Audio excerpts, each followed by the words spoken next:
Welcome दोस्तों। आज के इस वीडियो में हम हमारे जो क्वाड्रेटिक इक्वेशन है या हम जिसे द्विघात समीकरण के नाम से भी जानते हैं उसको सॉल्व करने के हम दूसरे मेथड को इसमें बात करेंगे। हमने इससे पहले वाले वीडियो में हमारा जो फर्स्ट मेथड था गुणनखंड विधि या फैक्टराइजेशन मेथड या फिर जिसको स्प्लिटिंग मेथड भी बोलते हैं उसको सॉल्व किया था। और इस वीडियो में हम समझेंगे हमारा दूसरा मेथड जो कि नैम है जिसका पूर्णवर्ग विधि या फिर इसको बोलते हैं हम मेकिंग ऑफ स्क्वायर मेथड। तो चलिए स्टार्ट करते हैं। हम इसको एग्जांपल के थ्रू समझने की कोशिश करेंगे। तो जैसे कि इसके नाम से पता पड़ रहा है मेकिंग ऑफ स्क्वायर मेथड या पूर्णवर्ग विधि, तो हम इसमें कुछ ऐसा काम करने वाले हैं जिससे कि इस क्वाड्रेटिक इक्वेशन में हमें पूर्ण वर्ग जैसी या स्क्वायर रूट जैसा कुछ दिखने लगेगा। तो चलिए इसको स्टेप बाय स्टेप सॉल्व करते हैं। तो हमारा जो क्वाड्रेटिक इक्वेशन है जो जनरली हमारा जो माइनर रूप होता है ax square bx plus c की फॉर्म में होता है। तो हमारी जो क्वाड्रेटिक इक्वेशन है वो इसी फॉर्म में मिलेगी आपको। तो यहाँ आकर आपको पूर्णवर्ग विधि लगानी है या स्क्वायर मेथड लगाना है। तो इसके लिए सबसे ज्यादा बेसिक चीज जरूरी यह है कि आपका जो एक्स स्क्वायर का कोफिशिएंट है या एक्स स्क्वायर का जो गुणांक है वो क्या होना चाहिए, यहाँ 1 होना चाहिए। तो मतलब आपको सबसे पहले क्वेश्चन स्टार्ट करने से पहले सबसे पहले एक्स स्क्वायर वाली टर्म को देखना है। एक्स स्क्वायर वाली टर्म को देखना है।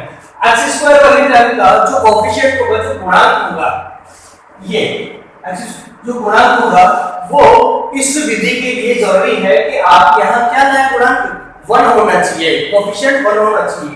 यहाँ पर भी आप देख पा रहे हैं कि एक्स स्क्वायर का जो कोफिशिएंट है वो क्या है, 5 है। तो सबसे पहले ये स्टेप क्या रहनी चाहिए कि आपकी स्टेप नंबर फर्स्ट की क्या रहेगी कि आपके एक्स स्क्वायर के गुणांक को 1 कर दीजिए। एक्स स्क्वायर के गुणांक को 1 करेंगे। अगर ऑलरेडी है तो हम नहीं करेंगे, अगर नहीं है तो हम उसको 1 करेंगे। अब वो 1 कैसे करेंगे? इसको 1 करने का एक ही तरीका है कि जो एक्स स्क्वायर का जो गुणांक है, जो कोफिशिएंट है, उसी का जितने भी टर्म्स इसके अंदर है उन सभी टर्म्स में हम 5 जो भी इसका गुणांक उसका डिवाइड कर देंगे। जैसे यहाँ एक्स स्क्वायर का गुणांक क्या है, 5, तो मतलब हम सभी अगर टर्म्स में 5 का भाग दे देंगे तो अपने आप यहाँ क्या रह जाएगा, 1। इसी तरह से यहाँ अगर एक्स स्क्वायर का गुणांक 4 है तो हम सभी में किसका डिवाइड कर देंगे, 4 का डिवाइड कर देंगे, जिससे यहाँ अपने आप ही क्या हो जाएगा, एक्स स्क्वायर का गुणांक 1 हो जाएगा। तो चलिए स्टार्ट करते हैं। हमने क्या किया, 5x square minus 6x minus 2 जो कि हमारी इक्वेशन थी उसमें सभी टर्म्स में हमने किसका डिवाइड कर दिया, 5 का डिवाइड कर दिया। ये क्यों किया, क्योंकि हमें x स्क्वायर का गुणांक क्या चाहिए, 1 चाहिए। तो देखिए 5 का जैसे ही डिवाइड किया यहाँ और अपने आप ही क्या बन गया, x स्क्वायर रह गया। इसी तरह से यहाँ 6/5x रह गया और यहाँ 2/5 रह गया। ठीक है। अब इतना करने के बाद अब हमारी स्टेप 2 क्या रहेगी, स्टेप 2 रहेगी कि आपकी जो कांस्टेंट टर्म है, जो आपके नंबर वाली टर्म है, जो तीसरी टर्म रहती है, उसको आपको 0 के उस साइड लेके जाना है। मतलब पक्षांतर करके अपोजिट साइड लेके जाना है, इधर को इस साइड में लेके। तो चलिए ट्रांसफर पक्षांतर करना है कांस्टेंट टर्म का 0 के साइड में उसका कांस्टेंट टर्म का पक्षांतर कर देंगे। तो चलिए करते हैं। x square minus 6/5x is equal to 2/5, क्योंकि इधर माइनस का मतलब होता है कि किसका हो गया, प्लस का हो गया। तो अब हम देखिए स्टेप नंबर 2 थी हमारी कि हम कांस्टेंट टर्म को उस साइड लेंगे। अब क्या करना है, स्टेप थर्ड पे आगे आपको क्या करना है कि x के गुणांक पे ध्यान देना है, x के कोफिशिएंट पे ध्यान देना है। मतलब x का कोफिशिएंट ये होता है, x का कोफिशिएंट ये हमारा x का कोफिशिएंट है। इस स्टेप पे आने के बाद आपको x के कोफिशिएंट पे ध्यान देना है कि x का गुणांक क्या है। x का जो भी गुणांक हो उसका आधा करके, मतलब उसमें 2 का भाग दे करके और जो आंसर आता है उसको हम इधर भी ऐड कर देंगे और LHS में भी ऐड कर देंगे और RHS में भी ऐड कर देंगे। चलिए करते हैं। थर्ड स्टेप क्या रहेगी कि x के गुणांक या कोफिशिएंट भी लिख सकते हैं आप। का आधा आधा करके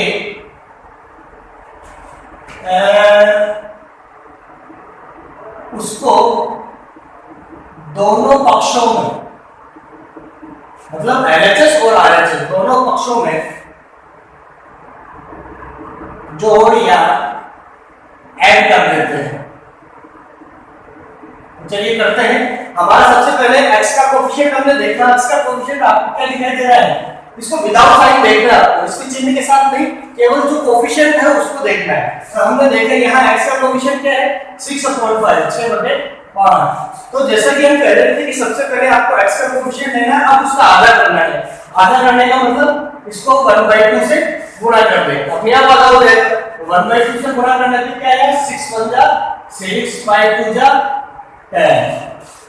ठीक है, तो जो भी हमारा आधा करने पे जो आ रहा है आंसर, उसका आधा करके, सॉरी एक और चीज इसमें लिखना भूल है, x के गुणांक के आधे का वर्ग, आधे का वर्ग मतलब स्क्वायर, स्क्वायर करके। अब जब x के गुणांक का आधा किया, आधा करने पे जो आंसर आया उसका स्क्वायर करके उसको दोनों पक्षों में ऐड कर देंगे। ये जो आंसर आया उसको दोनों साइड में ऐड कर देंगे। तो चलिए करते हैं। x² - 6/5x प्लस ये इधर भी ऐड करना है 6/n का स्क्वायर, और इसी तरह से हमारे RHS साइड में भी हम 6/10 के स्क्वायर को ऐड कर देंगे। क्लियर है? अब इस स्टेप पे आने के बाद में अब हमेशा आपको ध्यान रखना है कि जब आप आधे का वर्ग करके जब दोनों साइड में ऐड कर देते हैं, उसके बाद में नेक्स्ट स्टेप में ही आपको एक स्क्वायर a+b का होल स्क्वायर मिलेगा लेफ्ट हैंड साइड में, है ना। बाएं साइड में डेफिनेटली इस स्टेप के बाद में आपको या तो a+b का होल स्क्वायर मिलेगा या फिर a-b का होल स्क्वायर मिलेगा। कैसे? अगर यहाँ पे साइन माइनस का है जस्ट इसके पहले, तो आपको a-b का होल स्क्वायर मिलेगा, और यहाँ अगर प्लस का साइन है तो आपको a+b का होल स्क्वायर मिलेगा। देखिए कैसे मिलेगा। देखिए ये x का स्क्वायर है कि नहीं, ये माइनस, अब हमें पता है a-b का होल स्क्वायर होता है, तो a-b का होल स्क्वायर को जब हम ओपन करते हैं तो a² - 2ab + b² मिलता है। तो हम आगे बढ़ने से पहले इसको देख लेते हैं। ये भी क्या है? 6/10 का स्क्वायर। तो अगर ये a² है, ये b² है, और ये बीच में 2, a की वैल्यू क्या है? x, b की वैल्यू क्या है? 6/10। तो देखिए इसको करके देखिए, वापस से ऊपर वाली ही टर्म आपको मिल रही है। तो मतलब ये क्या हो गया? a² - 2ab + b²। दिख रहा है कि नहीं? a² - 2ab + b²। तो हमें पता है जब हम a-b के होल स्क्वायर को a² - 2ab + b² लिखते हैं, ये लिखने पे हम ये लिखते हैं, तो अभी हमें ये दिखाई दे रहा है, तो क्यों ना हम इसकी जगह ये लिख सकते हैं कि नहीं? a-b का होल स्क्वायर लिख सकते हैं कि नहीं? तो हम उसी चीज को करेंगे। वैसे आपको इतना सोचने की जरूरत नहीं, जैसा कि मैंने कहा x के कोएफिशिएंट का आधा करके उसका जो स्क्वायर करके दोनों साइड ऐड करने के बाद आपको डायरेक्टली a-b का होल स्क्वायर या a+b का होल स्क्वायर पुट कर देना है, ज्यादा दिमाग नहीं लगाना। तो 2/5 प्लस 6 का स्क्वायर जो कि 36/100। तो यहाँ क्या नजर आ रहा है? a की वैल्यू यहाँ x थी, माइनस b की वैल्यू 6/10 था का होल स्क्वायर है कि नहीं? a² - 2ab + b²। इसी तरह से इधर को सॉल्व करें। हाँ, आप चाहे तो एलसीएम ले सकते हैं। तो यहाँ एलसीएम आ गया 100। हाँ, 5 का 100 में कितने टाइम्स किया? 5 का 100 में डिवाइड किया 20। हाँ 20 और 22 जा 40 प्लस 100 का 100 में 1 टाइम, 1 को 36 से मल्टीप्लाई किया 36 ही आ गया। चलिए आगे बढ़ते हैं। तो हाँ, इसको आगे बाद में सॉल्व करेंगे, पहले उस आरएचएस को सॉल्व कर लेते हैं। 40 में 36 ऐड किया, ये हो गया 76/100। अब हमें क्योंकि इसका आंसर निकालना है तो हमें इस स्क्वायर को हटाना पड़ेगा, और जैसे ही स्क्वायर को हटाएंगे उधर क्या लग जाएगा? स्क्वायर रूट लग जाएगा। तो चलिए x माइनस 6/10 हमने इस स्क्वायर को हटाया तो ये इस साइड में स्क्वायर रूट लग गया है। अब हम देख पा रहे हैं क्योंकि हमें x की वैल्यू चाहिए तो हमें इसको पूरा सॉल्व करना पड़ेगा। अब 76 तो किसी का स्क्वायर रूट होता नहीं है, पूर्ण नहीं होता है, बट 100 तो होता है। तो 76 को भी जहां तक पॉसिबल हम सॉल्व करने की कोशिश करते हैं। तो चलिए 76 के फैक्टर करते हैं। 2 3 जा 2 8 जा 19 और 19। तो ये दो ग्रुप का बन गया। तो इसको हम 2√19 लिख सकते हैं। 76 को 2√19 लिख सकते हैं यहाँ पे। तो 2√19 और 100 किसका स्क्वायर होता है? 10 का। 10। अब जब भी हम स्क्वायर रूट करते हैं तो स्क्वायर रूट करने पे हमें दो वैल्यू मिलती है, एक तो प्लस की और एक माइनस की। तो ये जो आंसर आया है ये एक बार प्लस और एक बार माइनस का लिया जाएगा क्योंकि हमने स्क्वायर रूट किया है इसका। जो कर सकता है तो काट दीजिए। जैसे 2 से 10 काटा जा सकता है। 2 1 या 2 2 5 या 10 मतलब प्लस माइनस √15/5। इधर तो ये आ रहा है। अब हमें वैल्यू चाहिए x की। तो एक बार तो हम प्लस साइन ले लेंगे इसका और एक बार माइनस साइन ले लेंगे। देन एक बार तो इसको हम x minus 6/10 is equals to equal में एक बार प्लस ले लेते हैं, प्लस का √19/5। ठीक है। और इसी तरह से एक बार हम इसको माइनस ले लेंगे क्योंकि हमने स्क्वायर रूट किया था। x minus 6/10 is equals to minus √19/5। तो चलिए सॉल्व करते हैं इसको। इसको थोड़ा उस साइड ले लेते हैं सॉल्व करने के लिए।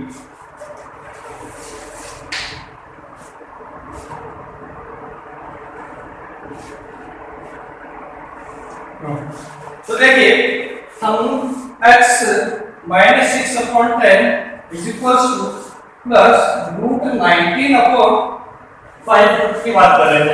आइए इसको सॉल्व करने के लिए x इक्वल टू इसको उधर लेके जाएंगे √19/5। ये इधर माइनस का तो उधर जाएंगे प्लस का हो जाएगा। ये भी कट रहा है 3 5 से। तो √19/5 और ये 3/5। तो आंसर क्या आ गया आपका? 3 प्लस √19/5। तो आपका एक आंसर तो ये आ चुका है। अब इसको सॉल्व कर लेते हैं। तो इसको भी सॉल्व करने के लिए एक बार माइनस करते हैं। x minus 6/10 is equals to minus √19/5। तो x is equals to minus sorry ये उधर जाएगा प्लस हो जाएगा 6/10 माइनस √19/5। देखिए करता है 3 जा 5 जा मतलब 3/5 √19/5 तो 3 माइनस √19/5। तो आप देख पा रहे हैं एक आंसर तो आपका है 3 प्लस √19/5 और दूसरा आंसर है 3 माइनस √19/5। तो स्टेप बाय स्टेप आप करते जाएंगे तो कहीं पे भी बहुत ही इजी मेथड है, सिंपल मेथड है। बस आपको स्टार्टिंग में बस इन दो स्टेप्स पे ध्यान देना है। तो एक बार रिवाइज करके जरूर देखना। अब इस सेकंड नंबर के क्वेश्चन को एक और बार एक एग्जांपल और सॉल्व कर लेते हैं। स्टार्ट करते हैं। हमारा पहला जो स्टेप था क्या था कि x² के कोएफिशिएंट को हमें वर्क करना है। मतलब वर्क करने का मतलब x के कोएफिशिएंट का x² के कोएफिशिएंट का सभी टर्म में हम डिवाइड कर देंगे। तो डिवाइड करते हैं x²/4 plus 4bx/4 minus a² - b²/4। ये फर्स्ट स्टेप की हमारी फर्स्ट स्टेप को ये करते ही हम हमारा x² plus bx minus a² - b²/4। ये हमारा x² का कोएफिशिएंट 1 हो गया है। 1 होने के बाद में हमने क्या था हमारी सेकंड स्टेप क्या थी कि जो भी आपकी कांस्टेंट टर्म हो उसको 0 के उस साइड लेके जाना है। चलिए x² plus bx is equals to ये इधर माइनस का तो उधर जाके प्लस का हो जाएगा a² माइनस b²/4। ठीक है। आगे बढ़ते हैं। अब थर्ड स्टेप क्या है कि x का जो भी कोएफिशिएंट है, x का जो भी गुणनफल है उसका आधा करके उसका वर्ग करके उसको दोनों साइड ऐड कर देना है। तो x का कोएफिशिएंट क्या है यहाँ पे b। तो b का आधा क्या होगा b/2 और उसका स्क्वायर क्या होगा, b अपॉन 2 का स्क्वायर, बस b अपॉन 2 के स्क्वायर को दोनों साइड हम ऐड कर देंगे, करते हैं x square plus bx plus b upon 2 का स्क्वायर इधर भी ऐड कर दिया, a square minus b square upon 4 और b अपॉन 2 का स्क्वायर हमने इधर भी ऐड कर दिया। मैं इसको रब कर रहा हूं ताकि हम आगे इसको सॉल्व कर पाए। हाँ, तो अब वापस से मैंने कहा था इस स्टेप पे आने के बाद में डायरेक्टली आपको बिना दिमाग लगाए बस इस वाले साइन को देखना है। यहाँ अगर माइनस है तो a माइनस b का होल स्क्वायर कर देना है, यहाँ अगर प्लस है तो a प्लस b का होल स्क्वायर कर देना है। तो यहाँ प्लस आ रहा है तो हमें a प्लस b का होल स्क्वायर लगाना है। यहाँ a की वैल्यू क्या है x, b की वैल्यू क्या है b अपॉन 2 का स्क्वायर हो गया, इधर भी सोल्व कर लीजिए। a square minus b square upon 4, हाँ b का स्क्वायर b अपॉन 4। तो चलिए यहाँ हो गया x प्लस b अपॉन 2 का होल स्क्वायर, इनका डिनोमिनेटर सेम है, हर सेम तो ऐड हो जाएंगे। a square minus b square plus b square upon 4। तो देखिए माइनस की b स्क्वायर में प्लस का b स्क्वायर ऐड किया तो कैंसिल आउट होकर 0 हो गया। यहाँ क्या बचा ओनली a स्क्वायर अपॉन 4 बच रहा है। अब हमें क्या करना है x प्लस b अपॉन 2 का इधर होल स्क्वायर था, उधर क्या बच रहा है ओनली a स्क्वायर अपॉन 4 बच रहा है। तो अब हमें स्क्वायर को हटाना, स्क्वायर को हटाते उधर क्या लग जाएगा अंडर रूट लग जाएगा। x plus b upon 2 is equals to root a square upon 4। तो अब a स्क्वायर अपॉन 4 का स्क्वायर रूट लेना है हमें, तो a का स्क्वायर रूट क्या होगा a स्क्वायर का स्क्वायर रूट क्या होगा a, और 4 का स्क्वायर रूट क्या होगा 2। जैसे कि मैंने कहा था स्क्वायर रूट पे आंसर लेने पे आपको दो आंसर मिलते हैं, एक प्लस और एक माइनस में। तो इसको एक बार प्लस ले लेंगे और एक बार माइनस ले लेंगे। चलिए तो हम इसको एक बार इसके लिए प्लस का साइन ले लेंगे और एक बार इसी के लिए माइनस का साइन ले लेंगे। x plus b upon 2 is equals to एक बार तो a अपॉन 2 ले लिया मतलब प्लस ले लिया, इसी तरह से x plus b upon 2 is equals to minus a upon 2 ले लिया एक बार माइनस। चलिए वैल्यू निकालते हैं x is equals to a upon 2 minus b upon 2 हो गया, ये उधर जाके माइनस हो गया। सो सॉल्व करते हैं a माइनस b का b अपॉन 2, हमारी x की वैल्यू आ चुकी है। चलिए दूसरी को निकालते हैं x is equals to minus a upon 2 और ये भी उधर जाके माइनस का हो जाएगा b अपॉन 2। तो ये क्या हो गया minus a minus b upon 2। या तो आप इसको यहीं छोड़ सकते हैं या फिर दोनों में माइनस को बना रहे हैं तो माइनस को बाहर निकाल सकते हैं, minus a plus b upon 2। आप इसको यह भी रख सकते हैं। तो इस तरह से आपने देखा है x की टू वैल्यूज हमने स्क्वायरिंग मेथड से या पूर्ण वर्ग विधि से हम इस तरह से सॉल्व कर सकते हैं। तो अगर आप स्टेप बाय स्टेप चलेंगे तो कहीं कोई प्रॉब्लम नहीं आने वाली है, बहुत इजी मेथड है और क्वेश्चन भी सॉल्व कीजिएगा। अगर आपको किसी में प्रॉब्लम आती है तो नीचे मुझे जरूर बताइएगा। अच्छा लगे तो प्लीज लाइक कीजिएगा, दोस्तों से शेयर कीजिए और हो सके तो सब्सक्राइब भी कीजिए। Thank you.